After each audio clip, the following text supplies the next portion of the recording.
Hey, what's up? Welcome back dito sa ating channel dito sa Mobs TV. Alright, so tayo nagbabalik ulit mga kababayan at ngayon pag-uusapan natin ito nga nangyari po mga kababayan, ito mga nakaraang araw tungkol po dyan sa West Philippine Sea na kung saan tila nawindang po ang China mga kababayan. Matapos po magpalabas ng statement ang Japan at ang Amerika o US po tungkol dyan sa issue sa West Philippine Sea at talaga namang mawiwindang etong China dahil talagang nakikita na ng buong mundo kung ano po yung mga nangyayari dyan sa West Philippine Sea.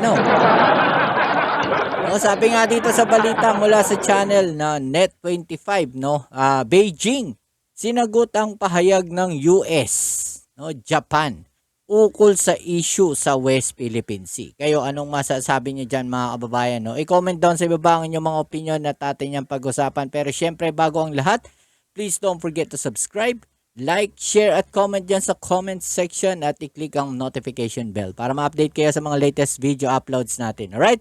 So, bueno, huwag na natin patagalin. Alamin natin ang balitang ito. Let's go. Kinondena ng China ang isang pahayag na inilabas ng US at Japan na maglalaman o naglalaman ng kritisismo laban sa provocative activity ng Beijing sa pinagtatalunang karagatan sa West Philippine Sea. Yan, kinundina nila mga kababayan. Yung mga provocative activities na ginagawa po ng China diyan sa West Philippine Sea. Bakit nga ba nila kinundina? Dahil sumosobra na nga po yung ginagawa ng China diyan, 'di ba? At etong Amerika at Japan, alam naman natin na meron ding magandang relasyon yan. At kaya naman nagagalit itong China dahil nakikita nila, talaga namang napapansin ng buong mundo kung ano yung mga ginagawa nilang kalokohan dyan po sa West Philippine Sea.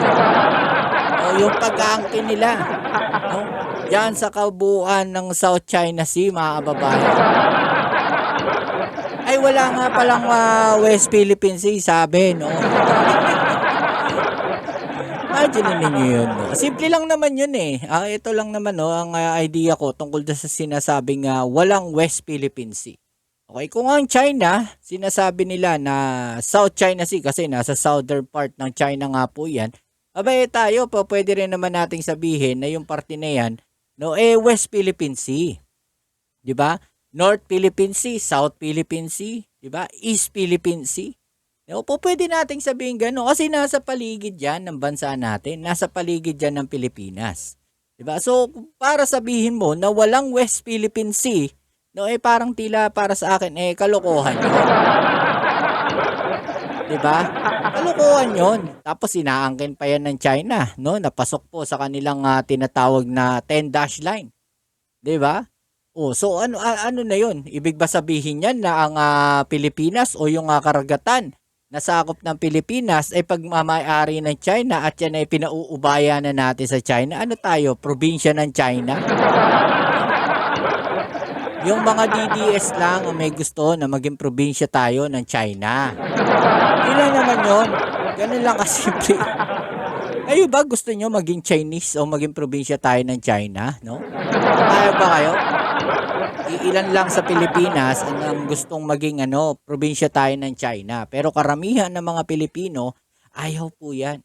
'Di ba? Alam naman natin yan. Kaya huwag nating sasabihin na walang West Philippines. Ay, wala. 美日联合声明 The relevant contents of the US-Japan joint statement constitute open interference 涉华的相关内容，公然干涉 China's internal affairs, attacking and discrediting China. Nagagalit sila dahil internal affairs daw yan ng China. Attacking and discrediting China, mga kababayan, nagagalit yung China dahil dinidiscredit daw yung kanilang claim diyan po sa kabuuan ng South China Sea, dinidiscredit daw. Ang gusto mangyari ng China, mga kababayan, i-accept natin na yung mga katubigan na yan pagmamay-ari nila. Papayag ba tayo? Yung ibang bansa nga pumapalag sa mga kagustuhan ng China, 'di ba? Inaangkin nila yung kalupaan, no? Diyan sa may parte ng India, 'di ba? Inaangkin nila yung mga katubigan dito po sa parte na to ng Asia, sa Pilipinas, sa Japan, sa Taiwan. Yung Taiwan nga inaangkin nila buo eh. Oh. Nagagalit sila kasi inaatake raw sila at dinidiscredit yung claim ng China. 中国内政，攻击抹黑中国， And 渲染 exacerbating regional tensions. No? Alam niyo po ba ibig sabihin ng exacerbating regional tensions? Ibig sabihin niya mga kababayan, pinapalala raw. No? Pinapalala yung regional tensions. Ibig sabihin, pinapalala ng Japan at ng Amerika yung sitwasyon. No, parang tila baga gusto sabihin ng China, yung palagi nga nilang statement, kayo nagpapalala ng sitwasyon, gusto ninyo magkagulo rito. Pero sa katotohanan, yung China talaga noon nagpapalala ng tensyon. Makikita natin doon sa mga ginagawa nila sa pagbabangga sa mga barko ng Philippine Coast Guard, 'di ba? Yung ginagawa nila diyan na mga training nila, no, over Taiwan. No, sa paligid ng Taiwan, 'di ba? Yung mga exercises nila diyan malapit sa mga isla ng Japan. Oh, 'di ba? Sino nagpapataas ng tension ngayon dito? 'Di ba? Walang iba kundi sila rin. Sila yung gumagawa ng mga ganong agresibong hakbang, pero sila yung umiiyak. 'Di ba? 地区紧张局势，中方对此 China is strongly dissatisfied and firmly opposed to this. No, dissatisfied daw yung China. China has lodged serious representations 表示强烈不满和坚决反对。中方已向美方和日 with the US and Japan. 方提出了严正交涉。 Ang naturang pahayag ng China ay inilabas matapos ang pagpupulong ni US President Donald Trump at Japanese Prime Minister Shigeru Ishiba sa Washington noong nakaraang linggo. Ito mga kababayan, no, pagpupulong ng dalawang bansa. No, pagpupulong ng Amerika at Japan. So wala tayong kinalaman diyan. No, sila yung nagpulong. Hindi natin sila inutusan. No, mag-meeting kayo, pag-usapan ninyo kung ano yung nagiging problema dito sa West Philippines. Hindi yun eh. 'Di ba? Ang nagpulong tong dalawang to dahil alam ng Japan, no, kung ano yung issue diyan sa West Philippine Sea. At kung ano man yung mangyayari doon, mga kababayan, no, talaga namang maaapektuhan din sila. No, hindi naman sila po pwedeng manahimik lang. Kaya na-brought up to sa meeting nila. 'Di ba? Na iniiyak naman ngayon ng China. So, wala tayong kinalaman diyan. Baka palabasin na naman itong mga pro-China na sinasabi nila, no, na nako nakisawsaw na naman ng Pilipinas, no, inutusan ng Japan. Ganun yung palabasin nila, no. Na nagbigay ng pagtutol sa unlawful maritime claims, militarization Unlawful maritime claims, no. ng reclaimed features at threatening and provocative activities sa WPS. Tinawag ng China na pag-atakean niya at magpapalaganap ng maling impormasyon ng naturang pahayag ng dalawang bansa. Okay, so wrong information, fake news daw mga kababayan. Fake news ba na masasabi o matatawag kung may mga resibo, no, may mga videos na nakikita yung ginagawa nilang mga provocative actions? No, fake news ba na matatawag yung ginagawa nilang pagbangga doon sa mga barko ng Pilipinas, pagwa-water cannon, pagle-laser, 'di ba? Fake news bang matatawag 'yon? 'Di ba? Sila yung gumagawa, paulit-ulit natin sinasabi, sila yung gumagawa ng mga ganong provocative action, pero in the end, sasabihin nila, fake news, binabaliktad nila yung kwento. Ganyan sila mga kababayan, no? Yung mindsetting nila.